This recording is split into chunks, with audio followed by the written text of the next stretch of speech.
आज रविवार, सुट्टीचा दिवस. सकाळपासूनच देवांगी दिवेकरचा मोबाईल फोन सारखा वाजत होता. देवांगी गाढ झोपेत होती. सतत देवांगीच्या मोबाईलची रिंगटोन वाजत होती. त्यामुळे अखिल दिवेकर, देवांगीचा नवरा, याची झोपमोड झाली आणि तो तसाच बेडवरून उठला. त्याने मोबाईल स्क्रीनवर पाहिले. देवांगीच्या आईचा फोन होता. देवांगीला झोपेतून न उठवता अखिलने तो कॉल रिसीव्ह केला. समोर फोन कॉलवर देवांगीचे आईवडील होते. ते अखिलला म्हणाले, "अरे अखिल बेटा, केव्हापासूनची मी फोन करते तुम्हाला. अजून डोळ्यावरची झोप उतरली नाही वाटतं तुमची." अखिल काहीसा अडखळत उत्तरला, हो आई. अरे माहीत आहे ना आज काय आहे ते, की तेही विसरलात. आज तुमच्या लग्नाचा पहिला वाढदिवस. तुम्हाला लग्नाच्या पहिल्या वाढदिवसाच्या हार्दिक शुभेच्छा. समोर फोनवरून देवांगीचे आईवडील म्हणाले. हो आई बाबा, थँक्यू, अखिल उत्तर देत म्हणाला. तेवढ्यात देवांगी झोपेतून जागी झाली. अखिलने फोन स्पीकरवर ठेवला. तसं देवांगीच्या आईवडिलांनी देवांगीलाही पहिल्या लग्नाच्या हार्दिक शुभेच्छा देऊन अभिनंदन केले. थँक्यू, असे देवांगी आईवडिलांना म्हणाले. पुढे देवांगीचे आईवडील त्या दोघांना म्हणाले, तुमच्या पहिल्या लग्नाच्या वाढदिवसाच्या निमित्ताने एक सरप्राईज आहे तुमच्यासाठी. त्यामुळे आज संध्याकाळी तुम्ही दोघे तयार राहा. आम्ही तुम्हा दोघांना संध्याकाळी पिकअप करायला येऊ. फोनवर बोलून झाल्यावर अखिल आणि देवांगीने एकमेकांना पहिल्या लग्नाच्या शुभेच्छा देऊन एकमेकांनी मिठी मारली. मागच्या वर्षी याच दिवशी त्या दोघांचं लग्न झाले होते. अखिल हा मिडल क्लासमधला सामान्य घराण्यातला आणि एका कंपनीत तो नोकरीला होता. त्या दोघांचे हे लव्ह मॅरेजेस होते.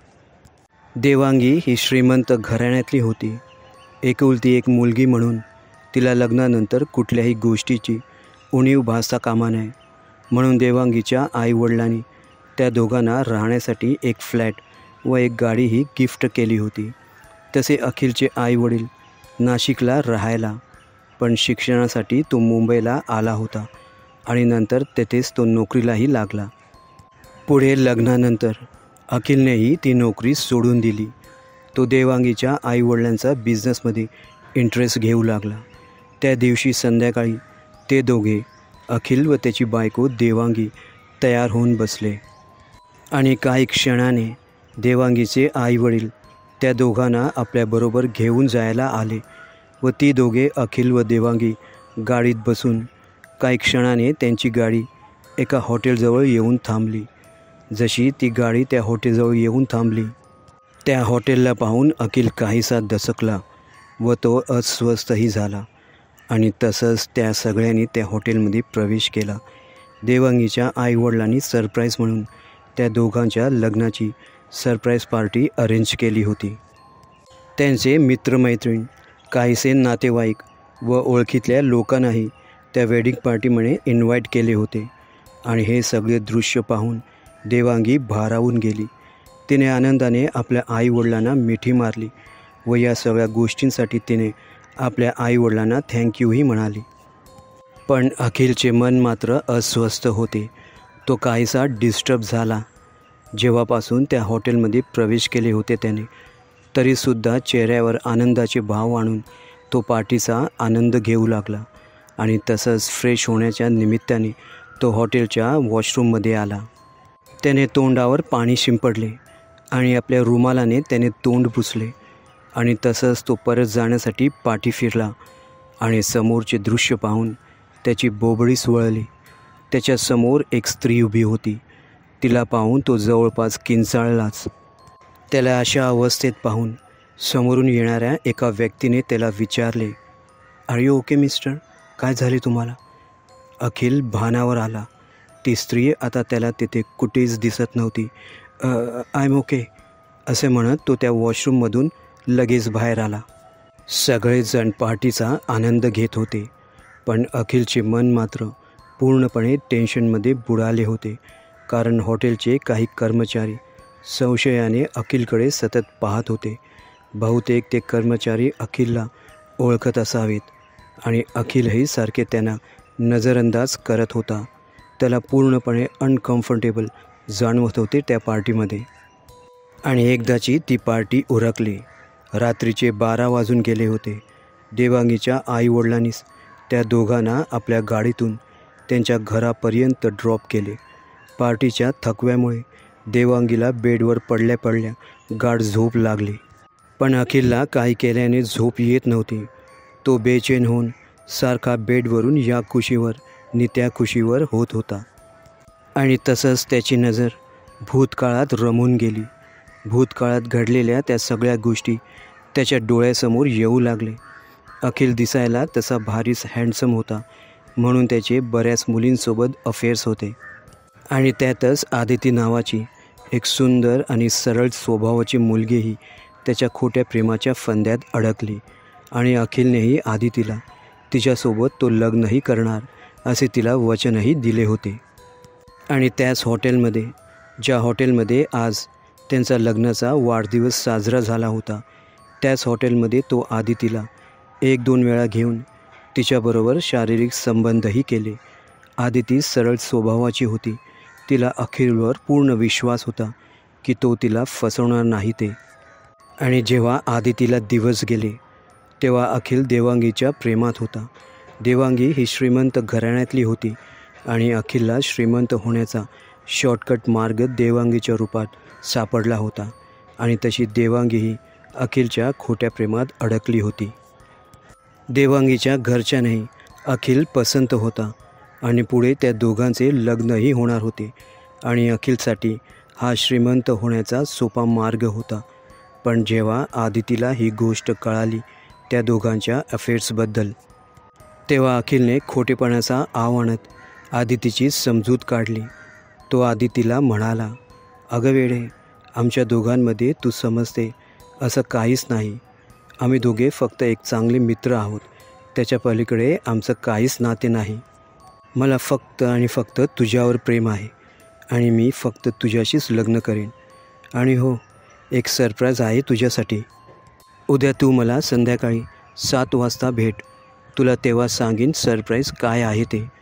अखिलला माहीत होते आदिती त्याच्या आयुष्यातला सगळ्यात मोठा अडथळा आहे आणि त्याचे श्रीमंत होण्याचे स्वप्न भंग होऊ शकते.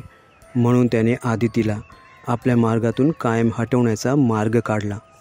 अखिलला या सगळ्या गोष्टींची आठवण येतच होती आणि तसंच तो निद्रावस्थेत गेला. मध्यरात्रीचा सुमार. अचानकपणे अखिलची झोपमोड झाली. अखिलने समोर बेडवर पाहिले आणि तो भीतीने जोरात किंचाळलाच, कारण त्याच्या बाजूला बेडवर देवांगी नसून ती स्त्री झोपलेली दिसत होती, जी त्याला हॉटेलच्या वॉशरूममध्ये दिसली होती. आणि ती आदितीच होती. आदितीला पाहून अखिल घाबरतच म्हणाला, "तू आणि इथे? तू जिवंत कशी? तुला तर मी..." अखिल एवढेच वाक्य म्हणाला होता की तेव्हाच देवांगी अखिलला म्हणाली, "अरे अखिल, काय बडबडतोय तू? तू शुद्धीवर आहेस ना? काय झालं तुला? तू एवढा घाबरलास का? मी तुझी बायको देवांगी." अखिलला सारखा आदितीचा भास होत होता. त्याला प्रत्येक ठिकाणी आदितीच दिसत होती. त्यामुळे तो प्रचंड घाबरला होता. अखिलला खरोखरच कळत नव्हते की त्याला भास होत आहे की खरोखरच आदिती जिवंत आहे, म्हणून ती त्याला सारखी दिसत होती. पण अखिलने सावधगिरी बाळगत याचा संशयही देवांगीला होऊ दिला नाही. देवांगीलाही या गोष्टीच्या बाबतीत काहीच कल्पना नव्हती. ती रात्र तशीच निघून गेली. सकाळ होताच अखिल अजूनही झोपेत होता. साधारण सकाळचे 9 वाजून गेले होते, म्हणून देवांगीने अखिलला उठवले.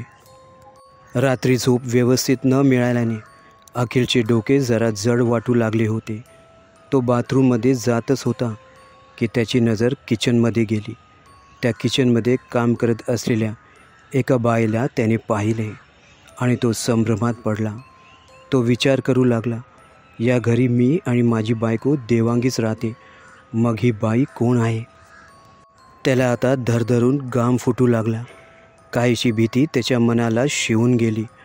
तो त्या बाईकडे पाहतच होता की त्या बाईने वळून अखिलकडे पाहिले आणि त्या बाईला पाहताच अखिलची घाबरगुंडीच उडाली, कारण समोर त्याला आदिती दिसत होती. अखिल डोळे फाडून तिच्याकडे पाहत काहीसा पुटपुटला, तू तू तू अजून जिवंत कशी? आणि तो रागाच्या भरात तिच्याजवळ गेला आणि तिचा गळा दाबण्याचा प्रयत्न करू लागला. तशी ती जोरात ओरडली. तिचा आवाज ऐकून देवांगी तातडीने तिथे आली आणि देवांगीने त्या बाईला अखिलपासून सोडवले व ती अखिलला म्हणाली, अरे अखिल, सोड तिला. काय करतोयस हे? ती आपली नवीन मोलकरीण आहे. पुढे ती अखिलला म्हणाली, अरे अखिल, काय झाले तुला? मी तुला कालपासून नोटीस करते. पार्टीमध्ये तू काहीसा डिस्टर्ब होता आणि पार्टीतून आल्यापासून तुझे वागणे अगदी विचित्र वाटते. तुझी तब्येत तर ठीक आहे ना? अखिल पार गोंधळून गेला होता, कारण त्याला आदिती सारखी दिसत होती. त्यामुळे त्याचे मन फार अस्थिर झाले होते. नक्की हा प्रकार काय आहे हे देवांगीला देखील माहीत नव्हते. पण अखिलची बेचैनी पाहून ती अखिलला म्हणाली, तुला कामाचं वगैरे टेन्शन तर नाही ना? नक्की तुला कसला त्रास होतोय? फॉर अ चेंज आपण एक काम करू. काही दिवस तुझ्या आईवडिलांकडे नाशिकला राहायला जाऊ, म्हणजे तुला बरं वाटेल. नाहीतरी बरेच दिवस आपण तेथे गेलो नाही. देवांगी जे म्हणाली ते अखिलला पटले. काही दिवस या शहरापासून दूर राहिलो की या प्रकारापासून आपली सुटका होईल व याबद्दल कुणालाही कळणार नाही. काहीसा निवांत व सुकूनपणाही मिळेल. त्या दिवशी ते दोघे सायंकाळी 7:30-8च्या सुमारास आपल्या सामानांची आवराआवर केली व ते आपल्या गाडीने नाशिकला जायला निघाले. अखिल गाडी ड्राईव्ह करत होता आणि कसारा घाट लागण्याच्या अगोदरच अखिलने आपली गाडी एका ढाब्याजवळ थांबवली आणि त्यांनी तसे जेवण वगैरे ऑर्डर केले. अखिलने लगेच आपले जेवण वगैरे उरकले. ढाब्यामागच्या वॉश बेसिनमध्ये हात धुतले आणि आपल्या गाडीजवळ जाऊन तो सिगारेट ओढू लागला. तेवढ्यात देवांगी अखिलजवळ आली आणि ती अखिलला म्हणाली, बराच वेळ तू गाडी ड्राईव्ह करत होता, त्यामुळे तुला कंटाळाही आला असेल. तू थोडासा रिलॅक्स हो. तोपर्यंत काही वेळ मी गाडी ड्राईव्ह करते. आणि देवांगीने अखिलकडून गाडीची किल्ली घेतली आणि ती गाडी ड्राईव्ह करू लागली. आता त्या कसारा घाटातून देवांगी गाडी ड्राईव्ह करत होती. काही क्षण त्यांची गाडी कसारा घाटातून जातच होती की गाडी अचानक बंद पडली.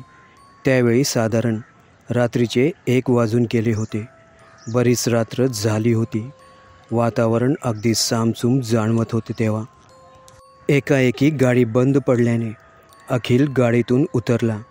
त्याने गाडीचे बोनेट उघडले आणि पाहू लागला गाडीमध्ये काही फॉल्ट दिसते काय.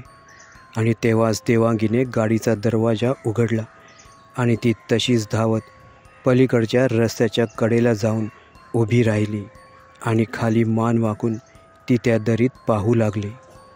देवांगीला पळत जाताना अखिलने पाहिले व त्याला नवलच वाटले.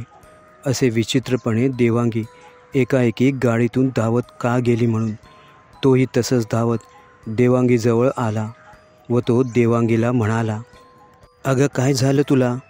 तू अशी अचानकच गाडीतून इथे का धावत आली? पुढे अखिल देवांगीला म्हणाला, अगं तू म्हणालीस ना की गाडी बंद पडली आहे, पण गाडी तर चालू आहे. गाडीला काहीच प्रॉब्लेम नाही. यावर देवांगीने अखिलकडे किंचित हसत एक नजर टाकत म्हणाली, मला माहीत आहे गाडीला काहीच प्रॉब्लेम नाही. मी ती गाडी इथे मुद्दामूनच थांबवली व तुला खोटं सांगितलं की गाडी बंद पडली आहे. पण का? तू गाडी इथे का थांबवलीस? अखिल आश्चर्याने म्हणाला, तुला अजून नाही कळाले की मी गाडी इथे का थांबवली ती? नीट बघ. ओळखतोस ही जागा? काही आठवलं तुला?